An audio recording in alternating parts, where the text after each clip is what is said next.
الحبيب الذي ترجى شفاعته لكل هول من أحوال منتهي. اللهم صل وسلم وبارك عليه صلى عليه.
Untuk hari ini yang akan mengisi kajian insya Allah adinda kami Ustaz Rohim. Mudah-mudahan sambil belajar nanti saya tanya jawab, insya Allah saya akan jawab biar kita semua bisa sama-sama nikmat sambil berbuat.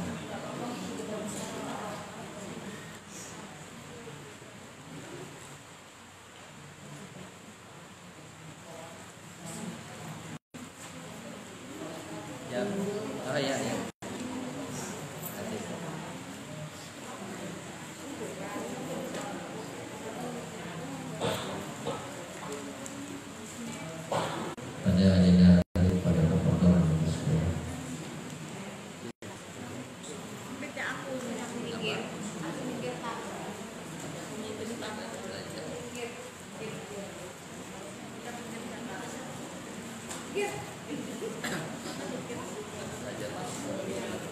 Bismillahirrahmanirrahim. Assalamualaikum warahmatullahi wabarakatuh.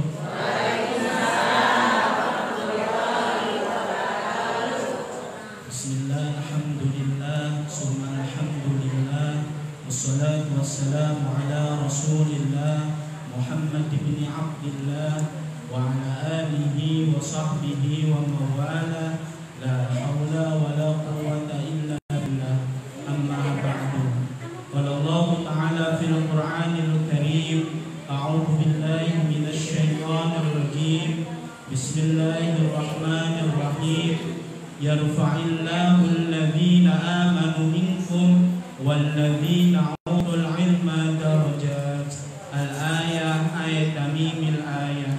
Wa qala nabiyuna Muhammadin sallallahu alaihi wasallam, man yuridillahu bihi khairan yufaqihu fid din. Al-hadis ay wallahu a'lamu bimuradih. Sadaqallahul azim wa sadaqallahu rasulun nabiyyul habibul karim wa nahnu ala dhalika minasy syahidin wasyakirin walhamdulillahi rabbil alamin. Alhamdulillah, puji syukur kehadirat Allah Subhanahu wa taala yang Maha Ghafur, yang mana pada siang kesempatan hari ini kita masih bisa berkumpul, bermuajahah, bersilaturahim dalam keadaan sehat walafiat. Salawat ma'asalam semoga tetap dicurahkan kepada junjungan alam yang mulia Nabi Agung Muhammad sallallahu alaihi wasallam. Semoga tetap dicurahkan kepada para keluarga Nabi, para sahabat-sahabat Nabi, dan kita yang berkumpul pada siang hari ini kelak di yaumil qiyamah akan mendapatkan syafaatul uzmahnya. Amin amin ya rabbal alamin. Yang saya hormati guru kita yaitu Ustaz Usman Ahmad Wardana, yang saya hormati Ibu Ketua Mushola Ar-Rahman, yang saya hormati ibu-ibu jamaah Mushola Ar-Rahman. Semoga kita semua mendapatkan ridho dan barokah dari Allah Subhanahu wa taala. Amin amin ya rabbal alamin. Di sini saya sedikit akan membahas tentang hadis Nabi sallallahu alaihi wasallam, bahwasanya sahabat Ibnu Mas'ud radhiyallahu an pernah bertanya kepada Rasulullah sallallahu alaihi wasallam, "Wahai Rasulullah, amalan apakah yang paling dicintai oleh Allah Subhanahu wa taala?" Lalu Rasulullah sallallahu alaihi wasallam menjawab, "Sesungguhnya amalan yang amat dicintai oleh Allah Subhanahu wa taala ada 3 perkara. Yang pertama, as-salatu ala waqtiha, salat tepat pada waktunya. Yang kedua, birrul walidain, berbakti kepada kedua orang tua. Yang ketiga, jihad fi sabilillah, yaitu jihad di dalam agama Allah Subhanahu wa taala." Jadi yang pertama yang Allah Subhanahu wa taala cintai yaitu kita sholat tepat pada waktunya. Ketika azan Allahu Akbar, segerakan kita memenuhi panggilan Allah Subhanahu wa taala untuk melaksanakan sholat, mengerjakan ibadah kita kepada Allah Subhanahu wa taala. Sesibuk apapun kita, baik yang kerja, baik yang punya acara, sempatkan untuk mengingat kepada Allah Subhanahu wa taala untuk melaksanakan ibadah sholat kepada Allah Subhanahu wa taala. Dalam fikih terdapat 2 rukhsah ataupun keringanan. Apabila kita meninggalkan sholat boleh, tapi bisa diganti di waktu ataupun tempat yang berbeda. Yang pertama yaitu ketika kita kelupaan. Ibu-ibu apabila ketika pulang kerja, enak bener tuh habis pulang kerja kecapean, tidur. Ketika tidur ibu-ibu lupa ataupun tidak ingat ketika sudah masuk waktu asar contohnya, maka boleh kita meninggalkan sholat ataupun kita tidak melaksanakan sholat asar tersebut. Ketika sudah bangun dari lupa kita, maka wajib untuk mengqadha sholat yang kita tinggalkan. Kenapa? Karena mengqadha sholat hukumnya wajib.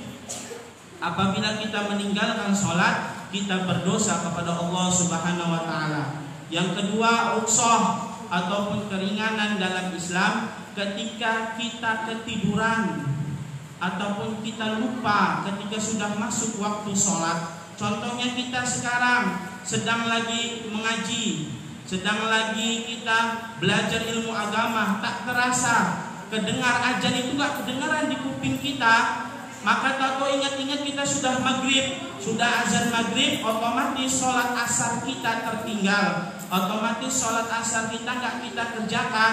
Maka ketika ingat sholat asar belum kita kerjakan, wajib diqadha sholat asar tersebut. Gimana niatnya? Niatnya gampang ibu-ibu, diganti saja adaannya dengan qadhaan. Tapi ingat, sholat maghrib dulu baru mengerjakan sholat qadha. Kenapa wajib diqadha? Karena apabila kita melaksanakan sholat qadha, insya Allah apabila kita sudah meninggal dunia, kita tidak akan disebut sebagai orang-orang yang melalaikan sholat. Kenapa kita harus melaksanakan sholat pada tepat pada waktunya? Karena itu anjuran dari Rasulullah Shallallahu Alaihi Wasallam.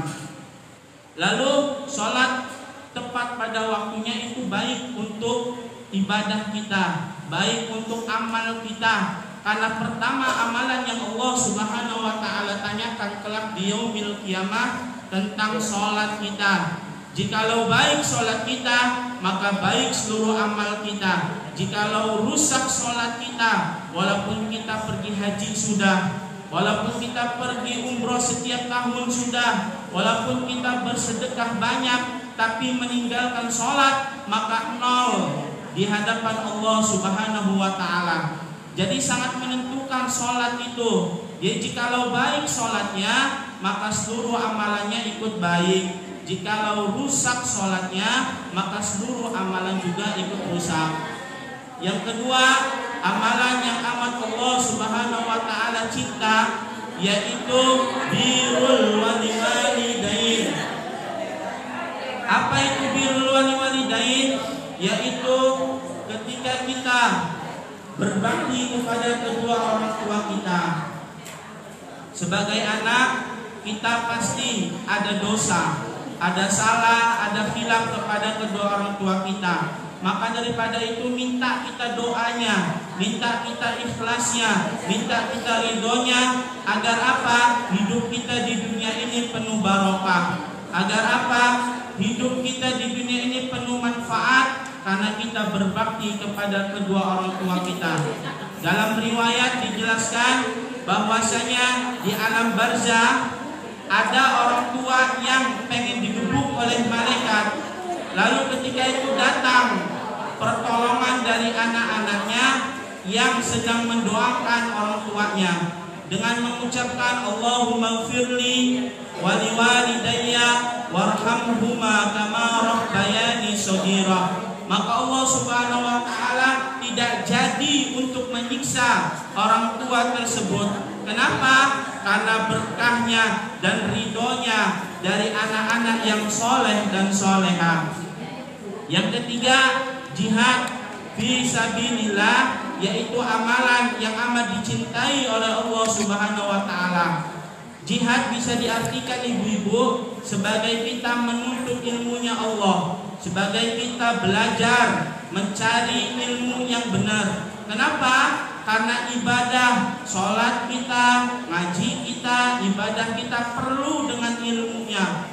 Diancam oleh Rasulullah SAW, fakullu man bi ghairil ilmi ya'malu a'malukum mardudatun la tuqbalu. Apa kata Rasulullah? Barang siapa yang sholatnya, ibadahnya, ngajinya tidak dengan ilmunya, maka la tuqbalu, tidak akan diterima oleh Allah Subhanahu wa taala, dan mardudatun, enggak bakal diterima oleh Allah Subhanahu wa taala. Maka daripada itu mari sama-sama niatkan hati kita untuk kita belajar agar apa? Ibadah kita diterima oleh Allah Subhanahu wa taala.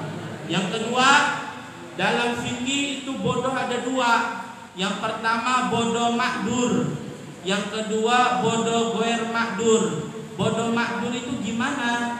Bodoh makdur yaitu bodohnya kita, saya, yang kita berkumpul pada siang hari ini kita masih bodoh. Kenapa disebut bodoh? Karena apabila kita melaksanakan ibadah ada salah-salah dikit, tapi diselingi dengan belajar, dengan mengaji tentang menuntut ilmu agama, bertanya kepada ustaz, maka sholat kita, ibadah kita, ngaji kita akan diampuni oleh Allah Subhanahu wa taala.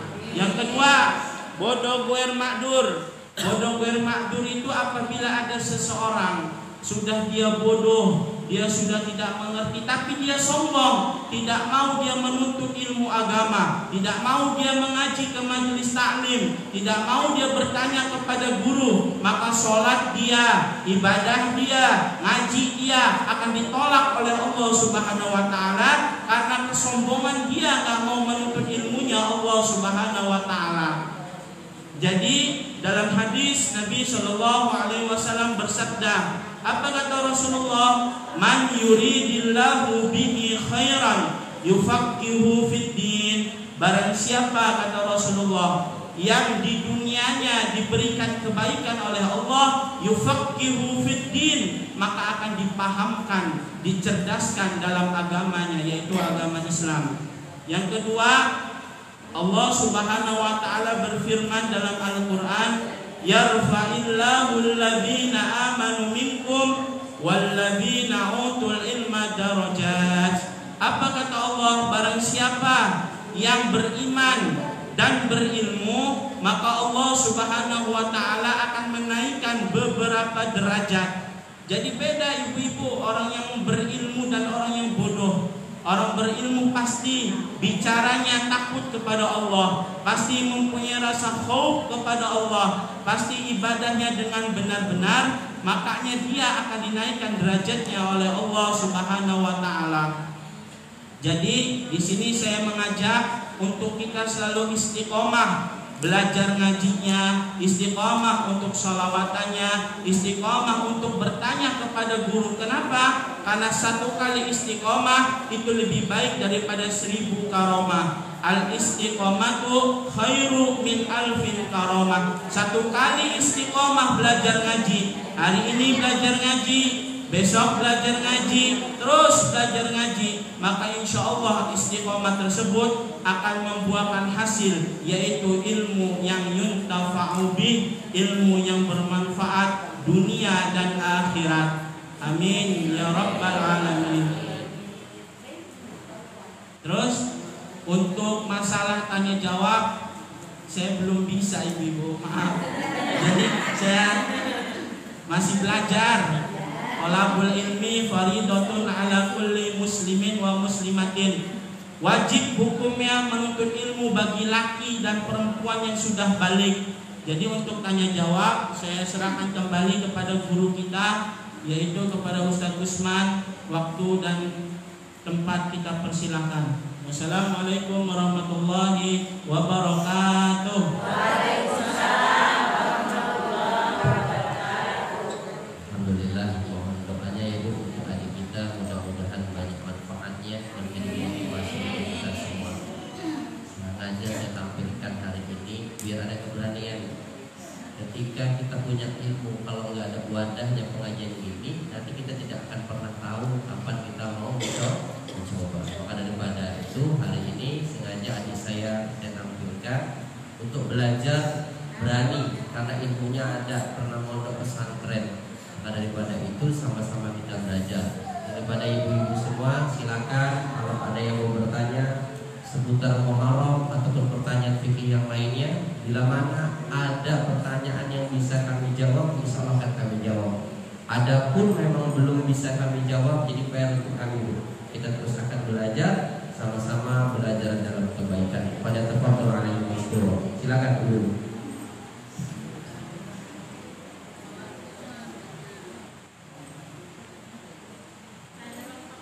Silakan.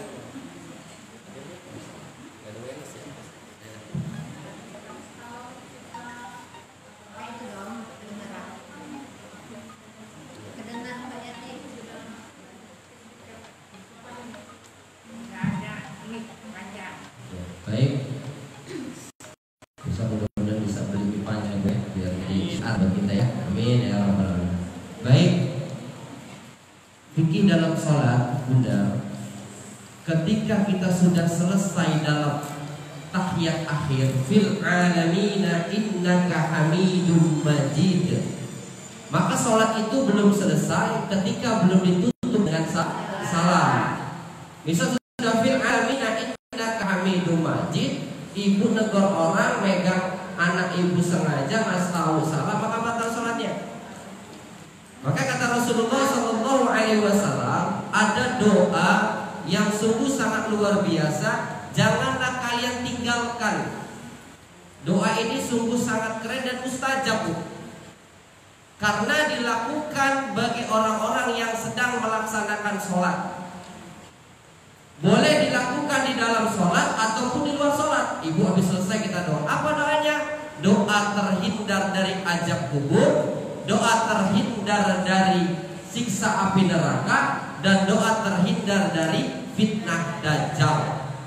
Dari fil alamina innaka hamidum majid. Jawabkan, jangan langsung sawab, jangan langsung salam, langsung baca Allahumma inni a'udzubika minal ajabil qabri wa na'udzubika minal ajabin nar wa na'udzubika minal mahya wal mamat wa na'udzubika minal fitnatil masya'id dajjal. Diucapkan dengan jahar boleh, dengan sir boleh, karena memakai bahasa karena fil alamin yang kami sudah cukup. Tapi itu doa yang dianjurkan oleh baginda Rasulullah Sallallahu Alaihi Wasallam. Kita minta dihindarkan, agar kita dihindarkan dari fitnah kubur. Sungguh naudzubillah, ngeri fitnah kubur. Dihindarkan dari fitnah neraka, dan dihindarkan dari fitnah hidup dan mati, dan dihindarkan dari fitnah dajjal. Itu doanya. Jadi bunda boleh dibaca secara jahar ataupun sir, enak mana saja. Baru salam. dawamkan. Kalau nggak hafal boleh lihat di Google, boleh doanya yang pendek saja. Pokoknya intinya doa itu jangan ditinggalkan mulai hari ini. Alhamdulillah ibu bertanya menjadi amal jariah untuk kita semua. Amin. Amin ya rabbal alamin. Wallahu a'lam bishawab.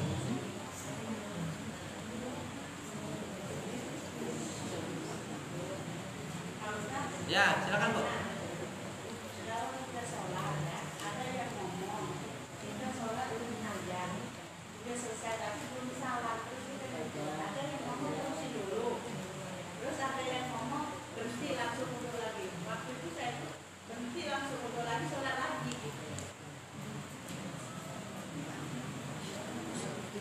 Syarat terakhir ketika memang selesai sholat itu ada di salam yang kanan, Bunda. Itu belum. Pas sudah fil alamina innaka hamidum majid, ada yang ngobrol. Ibu ngobrol apa kentut? Kentut. Maka sholatnya batal, ulang dari awal. Ibu wudu lagi, ulang dari rakaat pertama lagi, dari takbir sampai salam. Jadi nggak gratis, Bu. Tetapi itu boleh ditahan, Bu. Kalau memang sudah tahiyat akhir, walaupun hukumnya makruh. Tapi kalau menahan kentut menjadikan mudarat penyakit, maka lepaskan saja. Tapi mengulang sholat. Kan ada menahan kentut itu tidak boleh, Bu. Menahan kencing. Maka ketika kita punya penyakit, mohon maaf, backshare, dikit-dikit kencing, dikit-dikit kencing. Ada nggak backshare, Bu? Iya. Itu kan susah, Bu. Maka dianjurkan mendapatkan kesunahan ketika iqomah baru kita berwudu. Jangan di awal waktu.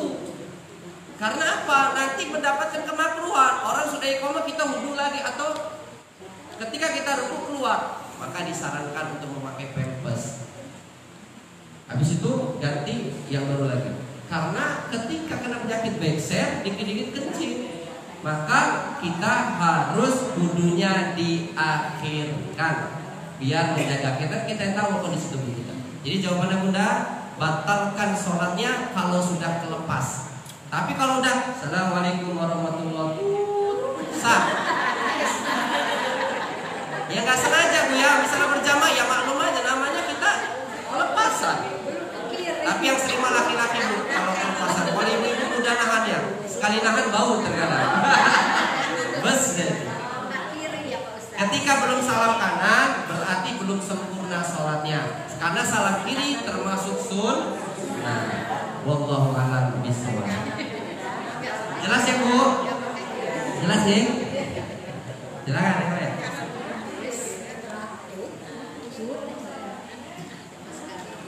Ya, silakan, Bu.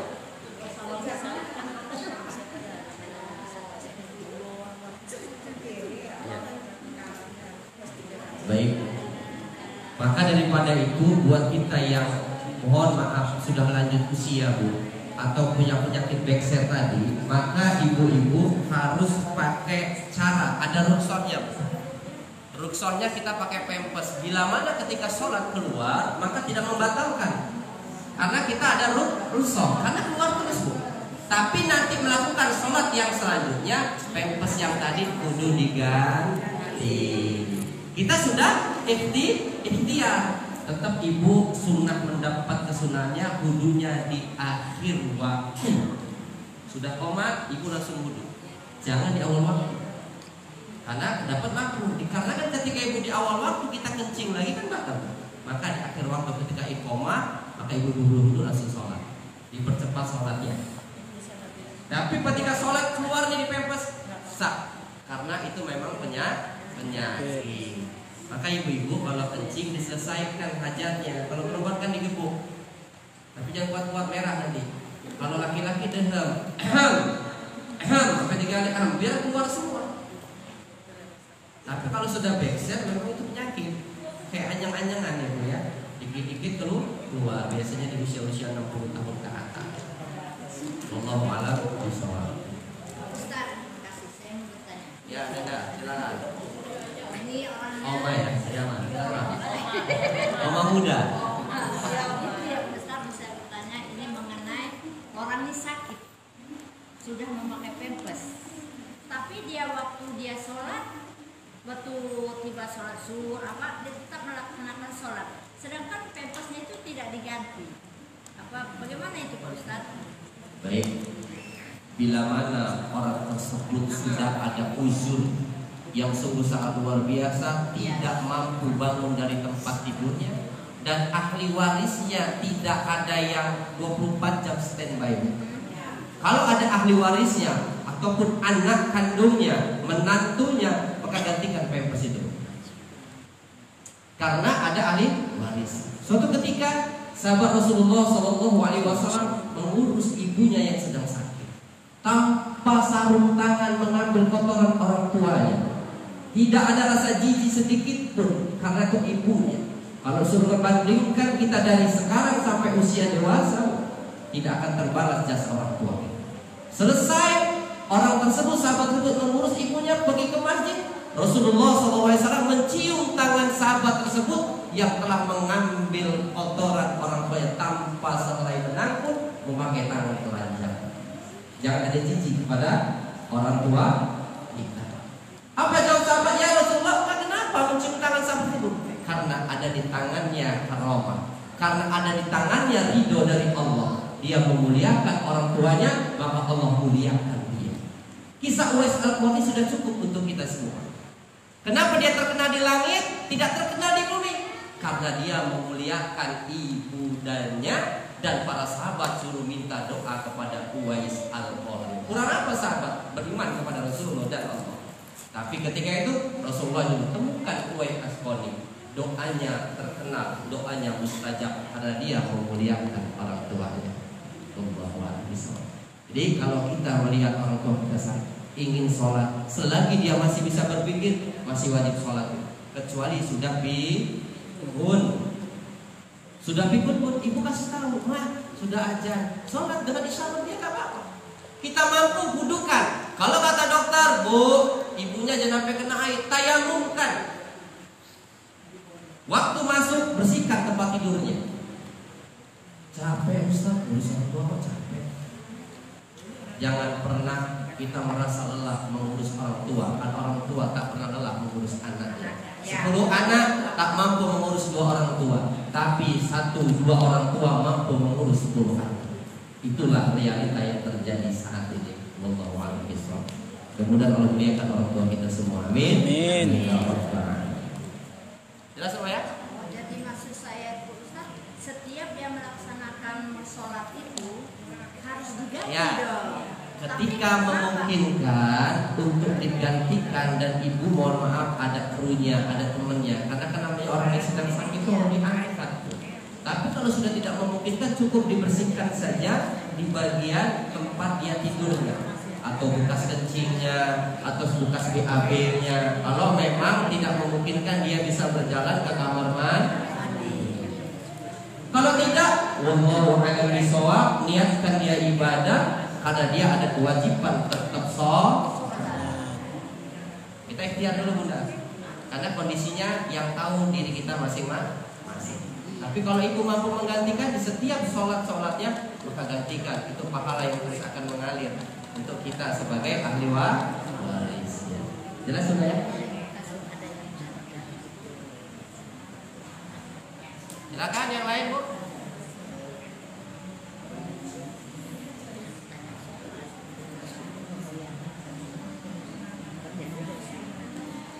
Ya yang lain.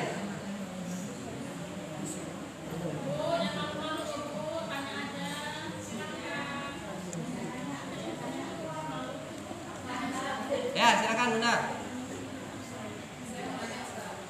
Kalau imaman perempuan, terus yang perempuan ini, yang jadi imam ini, yang perempuan ini dia salah rakaat. Terus bagaimana cara kita mengingatkan?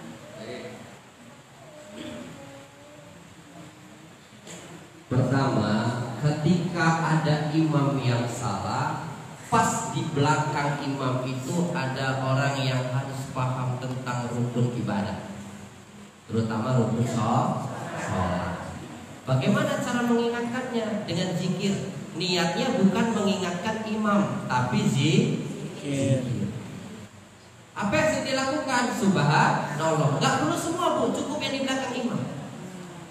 Contoh, Ibu Tri yang jadi imam, Bunda jadi makmumnya. Putri ketika satu 4 rakaat dia langsung salam, ibu ucapkan subhanallah. Putri tetap saja dia melakukan kesalahannya. Maka ketika dia melakukan kesalahannya, ketika imam itu paham, maka dilakukan dengan sujud sahwi. Jadi jangan ibu subhanallah, subhanallah, jangan kebanyakan, cukup saja sekali subhanallah. Contoh, seharusnya tahiyat awal, tetapi kita langsung berdiri. Ketika imam sudah posisi berdiri, dia duduk lagi tahiyat awal, maka batal sholatnya. Maka kesalahan itu biarkan berlanjut karena sudah posisi rukun. Nih, Allahu Akbar, belakang subhanallah, duduk lagi dia. Batal sholatnya karena sudah masuk rukun. Tetapi kalau baru Allah subhanallah kita duduk sah. Paham sampai di sini?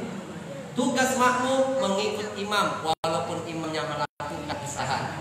Dikarenakan kesalahannya bukan disengaja. Tapi kalau di imam sengaja sholat asar 5 rakaat aja lah biar keren, maka nggak perlu ngikut. Itulah enaknya ketika kita sholat berjamaah ditanggung semua oleh masinis atau imam. Wallahu bisa. Ya.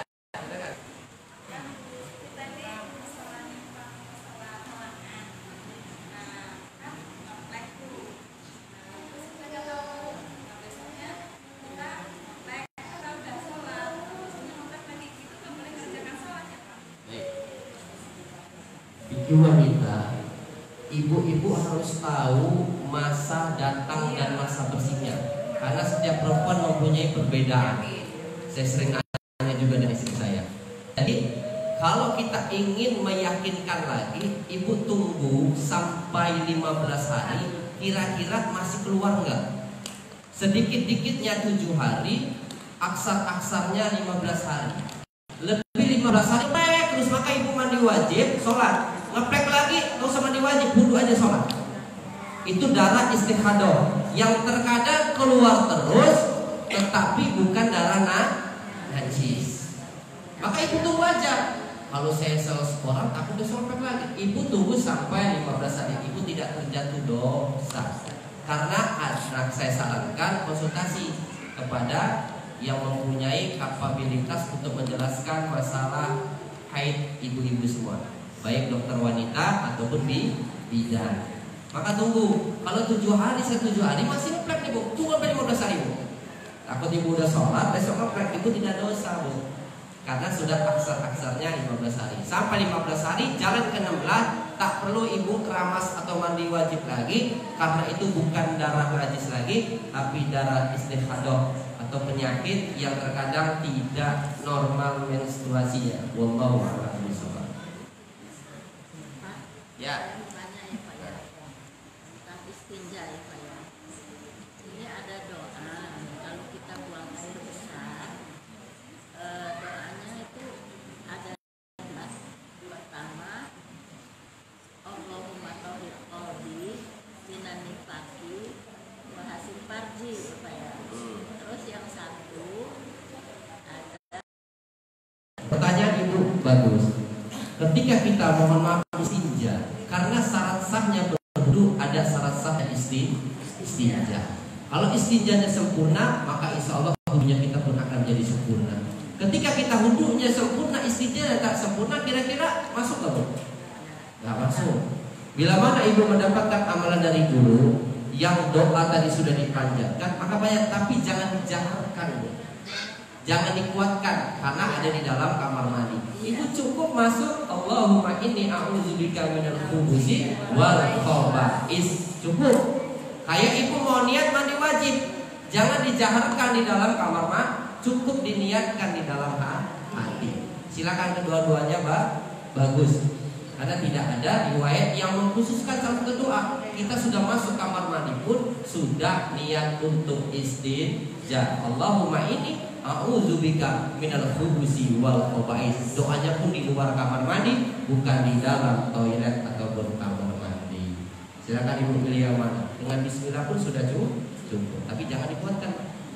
Bahkan dianjurkan di dalam kamar mandi pun suruh berzikir. Tapi bukan zikir jahar, tapi zikir sir.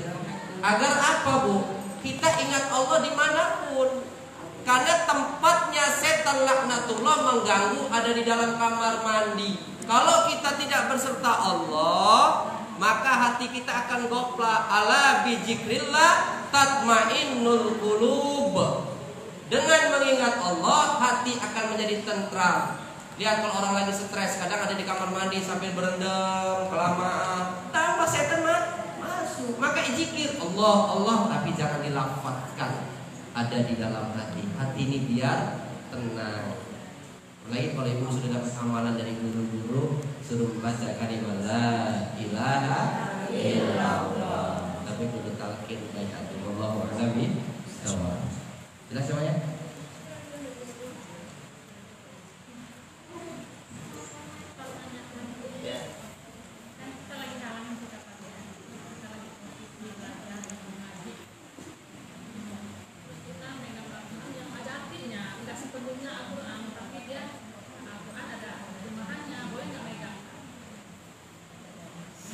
Menurut pandangan Imam Syafi'i, kita berijtihad ketika kita sedang thalabul ilmi faridatun 'alal kulli muslimin wal muslimatin.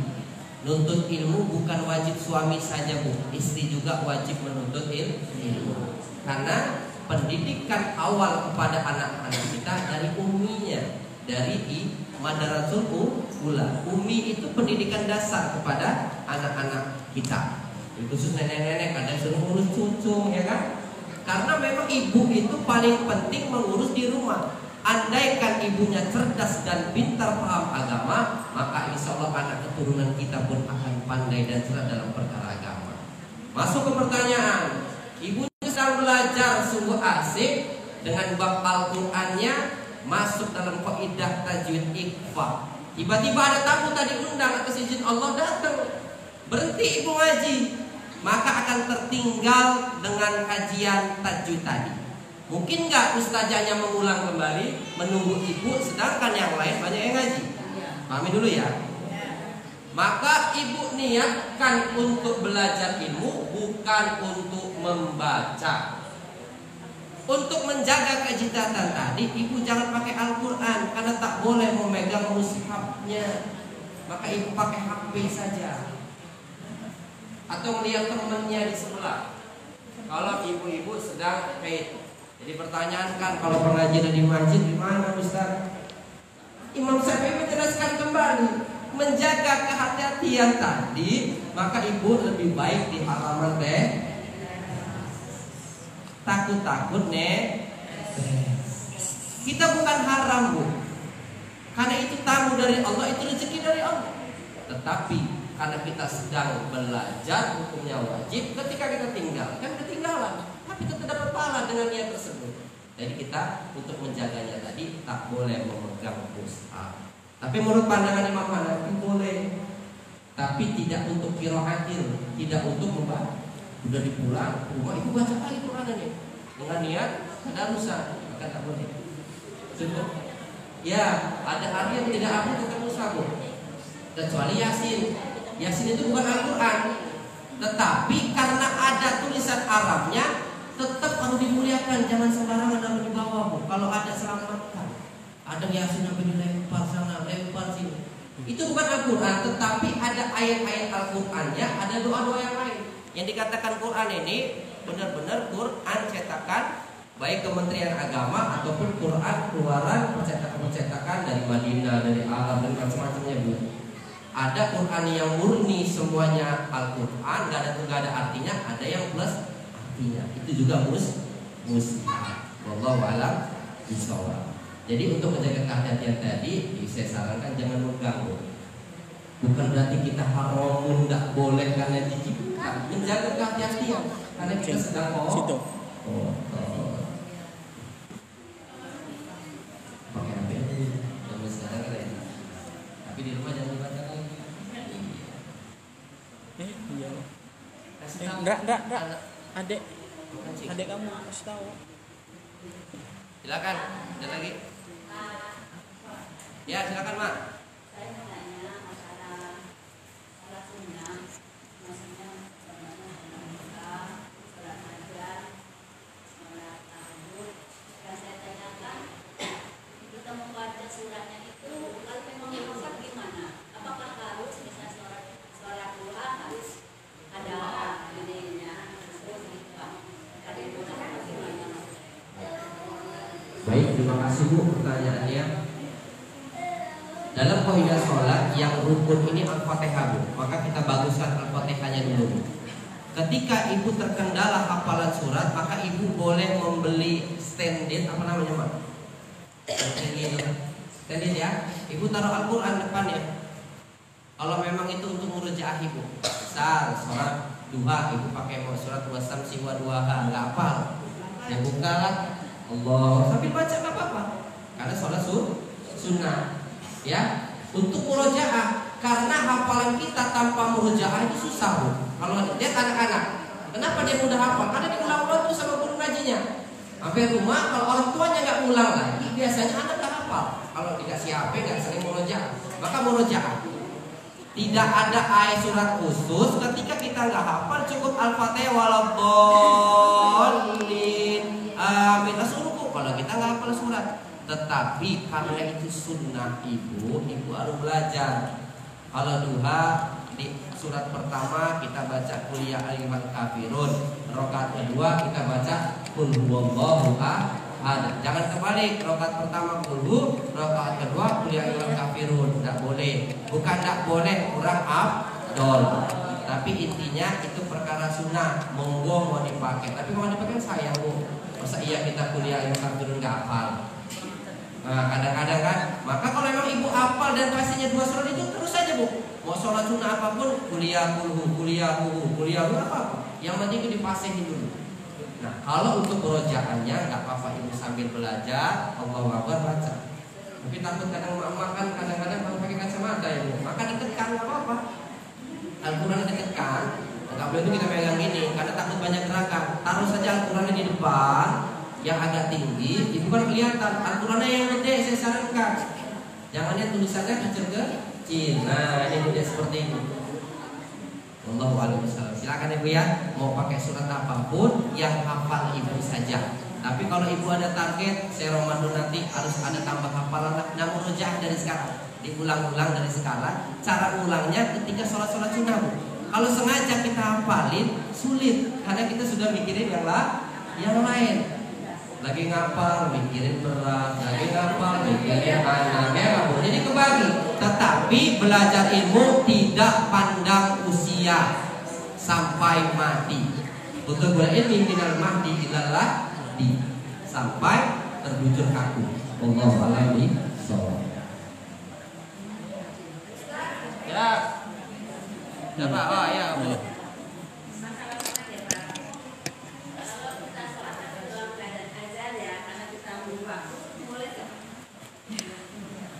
Sholat itu tak menunggu azan, tapi menunggu waktu. Karena azan setiap kampung beda-beda Bu. Azan di sini azan belum datang, sedangkan sudah 5 menit yang lalu. Yang di sana sudah, ibu lagi Allahu Akbar. Sini azan ini, terusin sholat. Apa? Jadi buka puasa juga ibu jangan nunggu azan, tapi nunggu waktu. Kadang muazinnya ngopi dulu, batalin dulu. Azan ini. Ibu lihat di TV sudah waktunya bandar Lampung, minum karena disegerakan untuk berbuka. Jelas ya Bu Panji ya? Alhamdulillah. Silakan dulu ya. Ya, silakan Bu. Saya pernah mengalami ayat di mana orang meninggal, sejelajah aja dikeluarkan air mata, itu boleh dihapus? Baik, tidak ada larangan dan tidak ada anjurannya, terserah. Kalau ibu mau menghapus silakan. Tetapi kalau keringat, ketika dia sedang sakaratul maut, ketika nafas sudah berpindah sudah keluar ruhnya, keluar keringat, maka itu tak boleh dielak. Mudah-mudahan wafat dalam keadaan husnul khotimah. Tapi ketika kita sedang menyolatkan, kan udah ditutup biasanya Bu. Oh, mau ngapain? Keluar. Gak apa-apa kalau mau dielak-elak, bisa Bisa jadi itu mungkin air mata dari keluarganya yang mencium jatuh. Mau dielap silakan, nggak dielap pun monggo. Contoh gini aja, saya kiaskan gini. Ibu sudah selesai memandikan jenazah fardu kifayahnya, ketika sudah dikafani keluar lagi kotorannya bu, maka teruskan saja bu, tidak batal wudhu dia. Karena tadi sudah ikhtiar, sudah diselesaikan sampai ditekan kotoran sudah keluar, pas dikafani tiba keluar, teruskan saja. Ya, tapi sudah dengan sungguh-sungguh. Ketika pas lagi mau disolatkan keluar air mata, mudah-mudahan jadi tanda buat kita semua ya. Ini biar saja. Bisa jadi itu air mungkin bekas wudhunya tadi belum sampai dilap bersih, atau keluarganya penyium tiba-tiba ada nangis sudah. Jadi nggak ada nanti nggak ikhlas nggak ini kalau. Jadi jangan pakai mitos. Ya suaminya mau nyium istrinya terakhir kali, nanti jatuh air mata. Nggak apa-apa, cium-cium aja bu, masa suami istri kita lagi. Si Maid nggak batal wudhunya.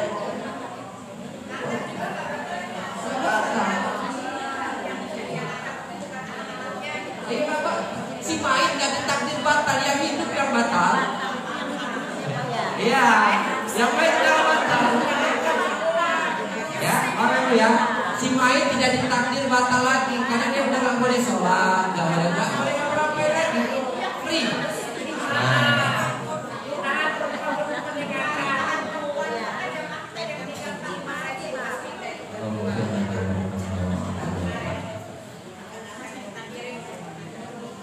Nama ibu kan punya keterbatasan tenaga, akan dibawa oleh bapak-bapak.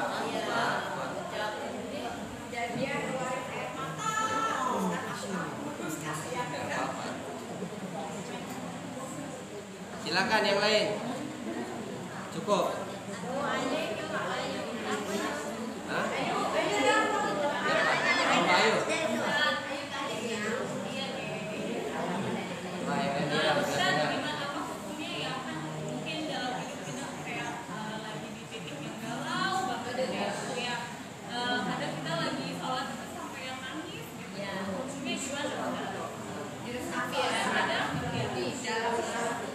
Kenapa bu kita ini sudah sering galau, mau didengarkan? Dikarenakan kita terlalu banyak pikir dunia. Ya bohonglah Ustaz, hidup di dunia masa nggak pikir dunia. Benar. Allah sudah berikan ayatnya. Ala bizikrillah tatmainnul qulub. Dengan berzikir mengingat Allah, hati menjadi tentram. Apa mengingat Allah? Sholat. Apa mengingat Allah? Zikir la ilaha illallah. Apa mengingat Allah? Astagfirullahaladzim. Apa mengingat Allah? Nyantunin anak yatim. Apa mengingat Allah? Tinggalkan maksiat. Itu mengingat Allah. Bukan hanya zikir la ilaha illallah saja, tapi mengingat Allah. Sholat pun mengingat Allah. Kalau kita sudah sholat, masih kita ingat dengan kegiatan, masih kita ingat dengan hal-hal yang lain, tarbiyah hati. Ajak lagi sholat. Contoh, Allahu Akbar. Kita hatinya meluyur ke pasar tuh. Waduh, nanti begini nih. Maka tarbiyah apa?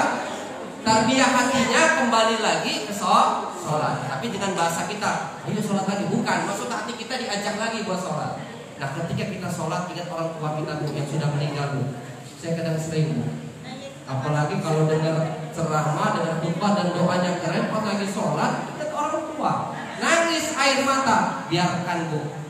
Karena sunatullah manusia ada titik lemahnya. Tapi kalau lagi sholat ingat hutang sampai nangis. Wallahu a'lam bishawab. Cicilan keplemen harus dibayar aja. Tapi kalau ingat dosa, ingat dengan orang tua yang mohon maaf belum sempat saya berbuat baik, tiba-tiba sudah meninggal, lagi sholat tiba-tiba nangis pak, itu kita mohon ampunan dengan Allah. Karena dalam perkara sujud akhir itu doa yang mustajabun, maka biarkan air mata ya. Bahkan dalam doa pun disunahkan untuk pura-pura nangis yang sulit hatinya keras. Insya Allah dengan adanya anak-anak yatim bu, hati yang keras tadi akan menjadi lemah. Ingat, kita butuh anak yatim, bukan anak yatim butuh kita. Dibalik, maka nanti saya sarankan ketika santunan ibu-ibu yang keliling dengan anaknya, itu yang terbaik. Kita cium tangan mereka, karena doa mereka mustajab. Pertama, doa para malaikat. Kedua, doa para nabi. Ketiga, doa orang tua. Keempat, doa anak yatim. Maka ibu kalau masih ada orang tua jangan segan-segan minta doanya. Kalau sudah wafat kirim Al-Fatihah untuk mereka, sedekah kepada anak yatim niatkan untuk orang tua kita. Dia dapat orang tua, kita juga dapat. Makanya para pejabat kalau menyalon banyak kematian asuhan, minta doa anak-anak ya, bagus Bu. Tapi kalau udah menang juga datang lagi gitu ya maksudnya ya. Oh, udah menang nggak datang. Ya sedih. Ya silakan. Jelas Pak Ayu ya. Jadi ketika kita menangis dalam mengingat dosa kita, itu nikmat dari Allah. Kuatkan ibadah kita istiqomah. Ketika kita malas, paksa dengan ibadah Allah wala besar. Ya, apa-apa.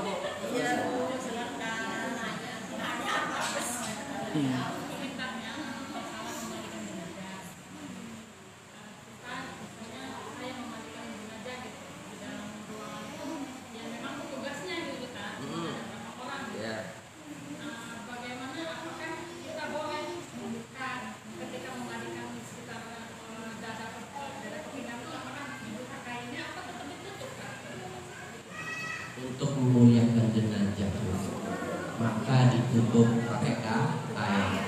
Biasakan ibu pakai sarung tangan. Tapi saya sarankan Bu, kalau itu andaikan keluarga besar kita jangan jijik-jijik.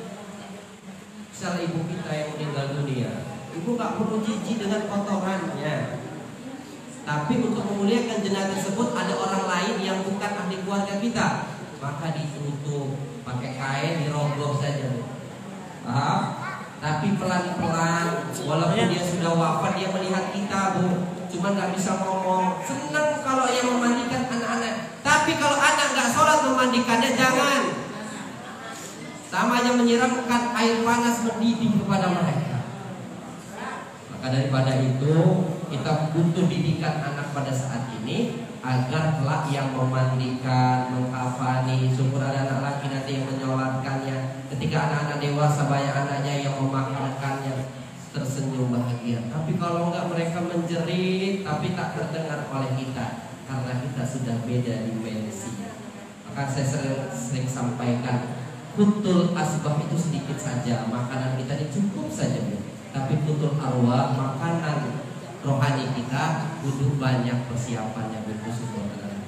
Jadi saya sarankan memuliakan jenazah itu agar tidak terlihat auratnya. Walaupun sama wanita aurat tuh sampai hal-hal itu tuh ya.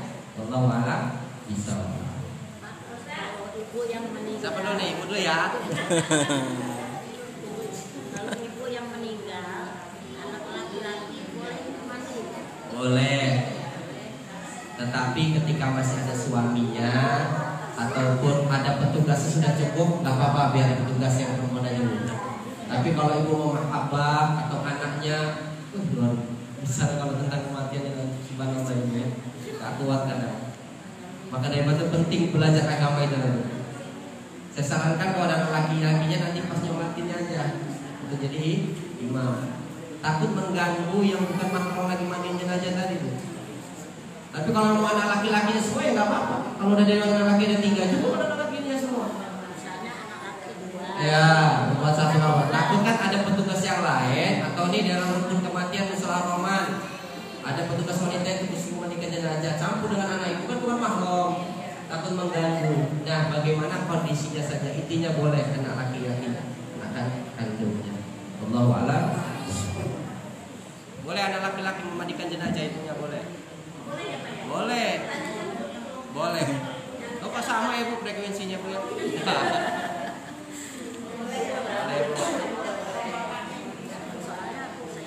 Kalau ini kapan-kapan kita mau belajar fardu kifayah nggak Bu? Nah, siapa yang siap jadi mayatnya? Kapan-kapan kita belajar, nanti ada bonekanya atau ini cara mengkafaninya yang benar. Tapi itu ada waktu lama, kurang lebih sejaman lebih khusus.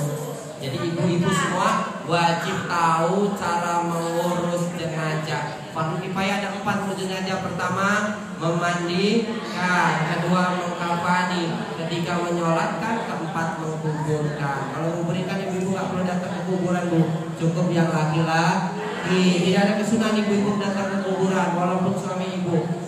Udah cukup sampai menyolatkan saja. Cuman Terkadang kan istri ini pengen melihat yang terakhir kali, tapi ingat jangan sampai membuka auratnya. Harus pakai pakaian yang sopan dan yakinin kuat. Takut-takut malah pingsan di dalam kuburan, bingung nantinya. Ya, jadi intinya berbakti itu gak hanya di terakhir kali, mumpung masih ada orang tua, ada suami, layani dengan baik. Takzimi, hormati. Masalah dia tidak beriman kepada Allah, tidak beribadah kepada Allah, ibu layaknya wajib menghormati, Bu. Gak boleh menasehatinya, gak boleh menceramahinya, tapi boleh mengajak dalam kebaikan. Ayah sholat dulu. Tapi kalau dikasih nasihat sini ya, dikasih tahu nggak boleh. Tugas kita sama suami berbakti, tugas sama orang tua berbakti. Mau suami nggak sholat, mau nggak ngapain, tugas kita berbakti, Bu. Kita doakan biar pemimpin rumah tangga kita ahli ibadah. Tunjukkan kita sudah ngaji, akhlaknya pun baik. Kalau belum baik, berusaha menjadi orang baik. Allahu a'lam bishawab. Ada lagi satu pertanyaan lagi yang kedua. Ya, silakan. Katanya kalau kita menyimpan boneka menyerupai manusia atau binatang itu tidak sah sholatnya. Bukan seperti itu. Boneka itu mainannya wanita. Silakan untuk dibeli. Jadi nggak jadi masalah, Bu. Silakan. Tetapi jangan sampai dikasih anak-anak yang laki-laki. Kebiasaan nanti anak laki-laki diberikan boneka, takut lemah gemulai nanti gedenya. Kalau bisa bonekanya itu malah diajak sholat, Bu. Biar mendidik anak-anak muda. Nih, Spiderman pun bisa sholat. Nih, ini pun bisa sholat. Apa binatang binatang apa? Untuk mendidik anak-anak kita. Ketika sholat dia ikutkan sholat. Karena perkembangan zaman silakan. Tetapi ketika ada yang lebih manfaat, maka belikan yang murotal Quran. Ada kan boneka plus kaset di dalamnya, Bu. Tak suka dengan boneka Barbie, tak apa-apa. Dalamnya isinya murotal Quran. Atau Barbie-nya dimu'alafin dulu, masuk Islam, pakai jilbab. Kita jangan sampai dunia anak-anak kita masukin dunia emak-emak yang dulu. Kita belum ada boneka mungkin dulu masih main kelereng, main ondeon. Tapi dunia sekarang sudah modern. Yang tadi suka Barbie saya beliin, buatin kain pakai jilbab biar mu'alaf kan, masuk Islam. Iya, kalau udah dia masuk Islam kita. Jadi nggak apa-apa Mbak, bukan menyerupai. Yang penting jangan sampai kita kiaskan tuh bonekanya bisa hidup tuh, nanti ngobrol nggak bisa. Malah diajakin sholat bonekanya. Tarbiyahnya dengan alat biar anak itu tidak membosankan dalam belajar. Wallahu a'lam bishawab. Ya Allah. Kecuali patung, Bu. Ibu nih jalan-jalan beli gambar patung, mohon maaf, patung Prambanan, bulu-bulu. Saya sarankan tak usah. Maka lebih baik ibu beli oleh-oleh bisa dimakan aja enak. Ya. Tapi kalau mau kita beli patungnya ditaruh di situ. Memang sih itu budaya Indonesia. Tapi malaikat rahmat tidak pernah mau masuk ketika di dalamnya ada anjing, di dalamnya ada patung. Dia tidak mau masuk malaikat rahmat. Tapi kalau sekedar boneka apa-apa. Artinya kita bisa membimbingnya. Ini satu lagi. Nah, ini kan dulu Bu ya, kita mau terakhir. Ya. Aku di Ustaz, misalnya kan aku jalan-jalan nih gua terus beli foto-fotonya boleh kan? Manjaro aliman faka'ana manjaro faka'ani. Barang siapa yang suka melihat fotonya ulama-ulama baik wali songo yang menyebarkan Islam dipajang di rumah kita, itu sama saja kata Rasulullah melihat wajahku. Yang nggak boleh itu karena dia kita jadi barokah, karena dia usaha kita lancar, nggak boleh. Tapi karena kita mahabbah, kita hikmat kepada orang-orang alim, kata Rasulullah sama saja melihat wajahku. Boleh, Bu. Ingat jasa-jasanya, pajang foto Habib, foto ulama. Kita ingat, kita cuma menikmati buahnya. Mereka yang berjuang menyebarkan Islam hingga saat ini. Maka sudah selayak dan sewajarnya kita boleh memandang. Kita kan nggak ada yang kenal Rasulullah, nggak bisa melihat wajahnya. Cuman kita membaca hadis-hadisnya. Daripada itu silakan membaca foto ulama bagus. Kalau ada foto ibu di ruang tamu nggak pakai jilbab, masukin ke dalam kamar bu. Dilihat tamu berapa kali datang, dosa jariah. Dulu mungkin belum taubat, foto masa keluarga nggak pakai jilbab, diedit aja dulu fotonya, taruh ke kamar, pakai jilbab. Bener bu, itu menjadi dosa jariah. Karena aurat wanita tidak bisa ditoleransi. Karena ibu rumahnya open house, setiap orang boleh datang. Kalau kamar kan privasi, khusus keluarga yang masuk rumah. Kalau ruang tamu bebas. Silakan bu. Kita sholat Ya. kan kita pulang kampung di Ustaz ya. Nah pas jam 8 itu kan mobil itu nggak mau berhenti, dia ada musola dia nggak berhenti. Nah, kita tayamum kan, tayamum sholat tadi. Nah pas udah jam 11 malam setengah 12 ketemu restoran tuh, nggak berhenti. Nah di sini kita ketemu air, ada musola juga. Nah kita sholat bisa lagi apa nggak usah? Baik, pertanyaan bagus. Ini bab jamak kosong. Bila mana masih ada air maka tak sah tayamumnya. Masuk ke pertanyaan ibu. Mobilnya jam 8 waktu isya ibu ya, nggak berhenti. Memang ibu nggak harus berhenti karena kita tidak mendapat kesunahan bu. Kalau lagi musafir sholatnya di jamak. Ibu niat saja jamak takhir. Nyampe di kampung halaman jam 11. Maghrib belum, isya belum. Begitu kan bu? Maka ibu lakukan dengan jamak takhir. Sholat isya dulu 2 rakaat, sholat maghrib 3 rakaat. Jadi nggak perlu sholat di bis, pakai tayamum segala nggak perlu. Ya bu, karena nggak tahu tempat itu kotor atau enggak di dalam bis. Maka ibu sholatnya sudah niat jamak saja. Dan supir juga nggak boleh disuruh berhenti bu, karena merugikan yang lain. Andai kan mobil kita sendiri bu, niatkan saja jamak, itu mendapatkan pahala yang lebih besar. Karena dapat rukhsah. Contoh, saya berangkat dari sini mau ke Jakarta bu, berangkatnya jam 11, otomatis di perjalanan kan aja bu. Saya udah niatkan, saya mau jamak takdim. Nanti kalau sampai kapal, saya sholat. Asar belum masuk kan bu? Nyampe jam 1 di kapal bakal. Saya sholat zuhur dulu 2 rakaat, lanjut sholat asar 2 rakaat. Sampai perjalanan kita nggak sholat lagi, nggak mikirin, karena sudah saya tarik waktu asarnya ke waktu zuhur. Jadi ibu nggak perlu nunggu istirahat, sholat, ketemu lagi sholat, ribet bu. Allah sudah memberikan kaidahnya dan baginda Rasulullah Sallallahu Alaihi Wasallam, nggak diambil, sombong kita bu. Dikasih peringatan itu nggak mau. Sudah jamak, qasar. Jamak itu menggabungkan 2 waktu sholat, tidak mengurangi. Kalau qasar meringkas yang 4 menjadi 2. Apa yang boleh diqasar? Zuhur, asar, isya. Subuh sama maghrib nggak boleh diqasar, tapi boleh dijamak. Maghrib nggak boleh 1,5, tetap 3, tapi boleh digabungkan dengan isya. Paham ya bu? Jadi kalau pertanyaan ibu tadi sudah tayamum, nggak sah tayamumnya karena masih ada air. Pakai aqua kan bisa bu. Kalau di mobil nggak ada aqua sama sekali, bisa lah kering. Wallahu a'lam bishawab. Kan kita menyiapkan untuk nganuin air ke dalam itu. Pakai air. 1 air ini bisa untuk berwudu. Ya, cukup ini buat berwudu.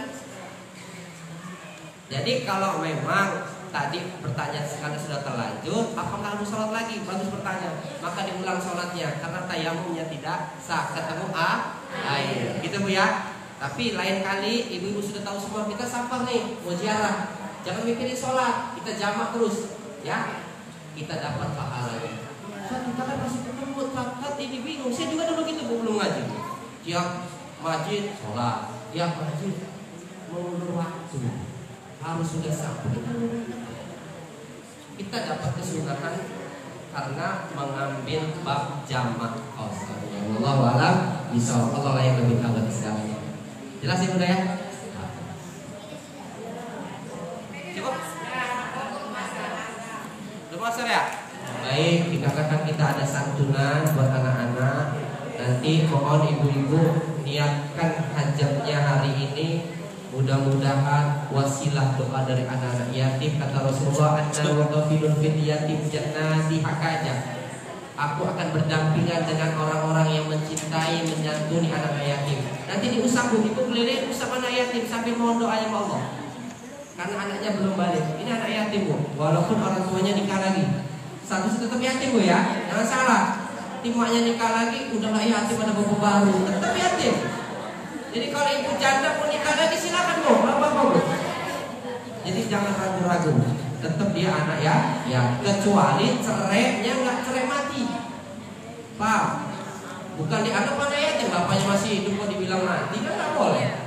Dia memang orang tuanya sudah wafat, ibunya nikah lagi, tetap ya. Allah Akbar. Demikian dari Allah, ada salah mengulangi nafas saya. Pada Allah saya mohon ampun. Astagfirullahaladzim. Astagfirullahaladzim. Astagfirullah. Kepada ibu-ibu semua mohon maaf sebesar-besarnya. Saya akhiri wabillahi taufiq wal hidayah. Assalamualaikum warahmatullahi wabarakatuh. Waalaikumsalam. Berikan tadi tausiah yang disampaikan kepada kita, semoga apa yang beliau sampaikan selalu dapat barokah dan hidayah buat kita semua. Amin. Amin. Untuk acara selanjutnya yaitu Sabtu anak yatim. Mohon maaf ini ada yang anak-anaknya masih sekolah jadi kita waktu Iya, boleh ya. Buat yang pertama buat Tegar, mohon maaf Ibu Emma mewakili Tegar. Diri aja di sini sama anak. Jadi nanti ibu-ibu yang keliling dulu Bu, minta izinnya Bu. Ini asapnya. Kemudian yoga buat Ibu Saryati, mohon yoga. Kemudian Rizky, Ibu Rika siapa ya? Ibu Ayu, Rizky. Udah sih. Kemudian Amel, Ibu Mariati, Amel. Kemudian Albi Praza, Ibu Rubiem, monggo. Kemudian Ibu Anawiyah dan Adek, silakan Adek. Berdiri ya. Berdiri Ibu. Berdiri Bu. Jadi ibu keliling nanti. Yang di sini kepala yatim aja Bu ya.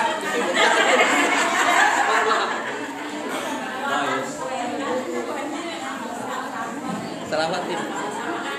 Dibantu selamat.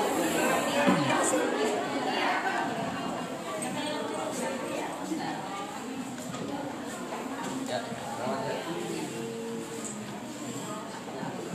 Baik. Allahumma sholli wa sallim wa barik alaihi. Salatullah salamullah ala taha rasulillah. Salatullah salamullah ala yasin habibillah.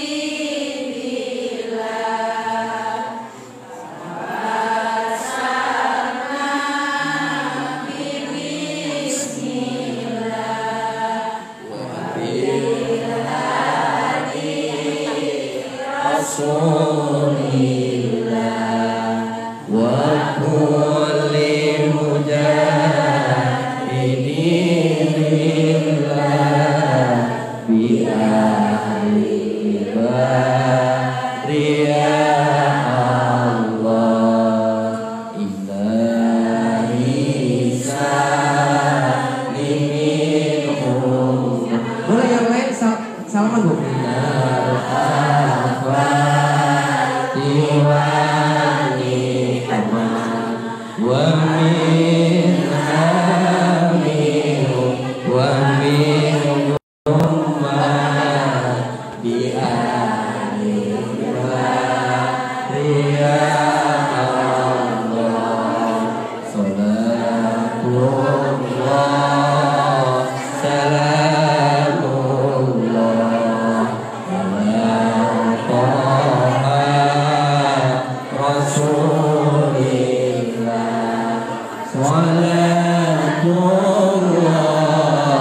Salamullah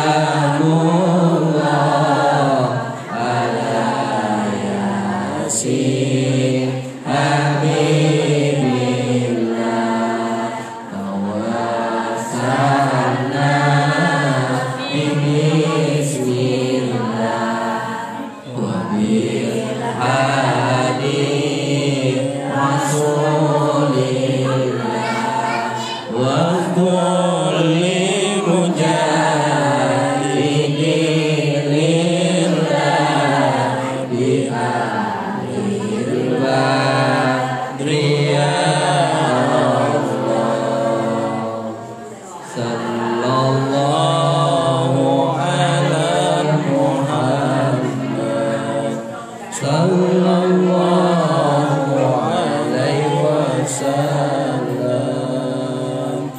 Sallallahu ala Muhammad.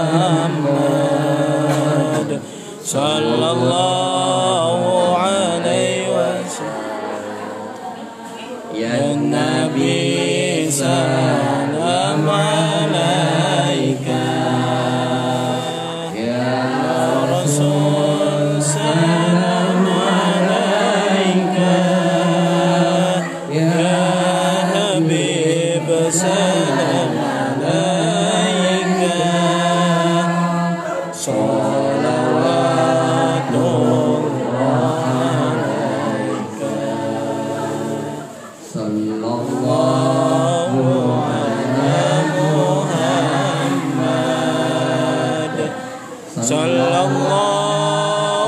alaihi wasallam. Sallallahu ala Muhammad. Sallallahu alaihi wasallam. Diusap parahnya anak yatim nggak mau. Sallallahu ala Muhammad. Sallallahu alaihi wasallam. Sallallahu ala Muhammad. Sallallahu alaihi wasallam. Aswaqal badru alaiha faltafat minhul ghunuru mithla husnik mar'aina qadu ya wajah sururi. Sallallahu ala Muhammad. Sallallahu alaihi wasallam. Sallallahu ala Muhammad. Sallallahu alaihi wasallam. Allahumma salli wa Sallim wa barik alaihi. Mudah-mudahan yang bersedekah pada hari ini Allah balas dengan berlipat ganda pahala kebaikannya, dan mudah-mudahan Allah gantikan dengan hajat dikabulkan oleh Allah Subhanahu wa taala. Amin. Amin.